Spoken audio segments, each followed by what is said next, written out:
Tapi firman Tuhan hari ini mengajar kita, saudara. Kita dipanggil untuk apa, saudara? Hidup dalam kesatuan di dalam tubuh Kristus yang tidak pernah membeda-bedakan yang kuat atau yang lemah. Semuanya sama di dalam Kristus. Justru kekuatan yang kuat harus menopang yang lemah, supaya mereka tidak sampai ambruk, tidak sampai jatuh. Itulah yang sebenarnya menjadi pesan firman Tuhan hari ini. Dan ini menjadi esensi dari komunitas Kristen. Kesatuan di tengah-tengah keragaman atau perbedaan. Nah, pertanyaan sekarang, saudara, yang kuat dalam hal apa?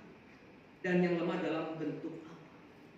Tidak lain, saudara, dalam iman, pengharapan, dan kasih.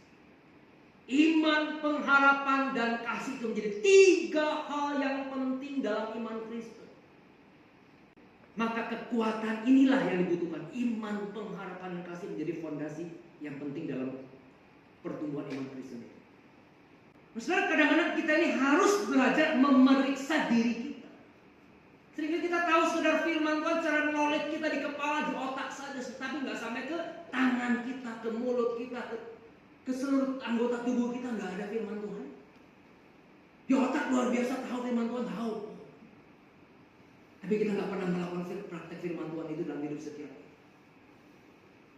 Mulut saja, tapi nggak ada betul-betul praktek hidup firman Tuhan. Hanya tahu di kepala saja, tapi nggak pernah dipraktekkan. Itu sesuatu yang sangat percuma. Sama seperti orang Farisi dan ahli Taurat yang Tuhan tegur, saudara. Mereka tahu firman Tuhan, tahu Taurat dari titik komanya, tahu, saudara. Ngerti mereka, saudara. Tapi mereka tidak pernah mengasihi orang-orang di sekitar mereka, tidak pernah menunjukkan cerita kasih Tuhan itu kepada orang sekitar mereka.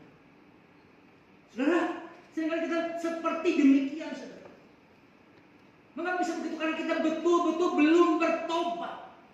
Seluruh tubuh kita belum bertobat, saudara. Masih bercokol kuasa dosa dalam diri kita. Sehingga apa yang kita tahu tidak kita praktekkan. Bahkan mungkin kita pura-pura nggak tahu. Pura-pura nggak tahu. Tahu firman Tuhan, tahu, pura-pura nggak tahu. Tahu harus memberikan pertolongan, harus berbuat baik, tahu, tapi tidak dilakukan, pura-pura tidak tahu. Tuhan benci dengan orang yang pura-pura. Tuhan katakan jika ya, katakan ya.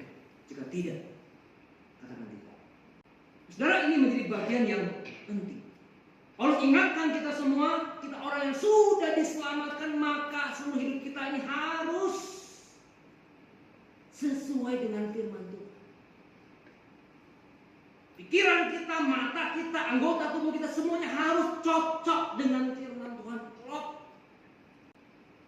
Lewat perkataan saya, lewat tingkah laku saya, perbuatan saya di rumah, di kantor, di mana-mana, apakah saya sudah cocok dengan firman Tuhan?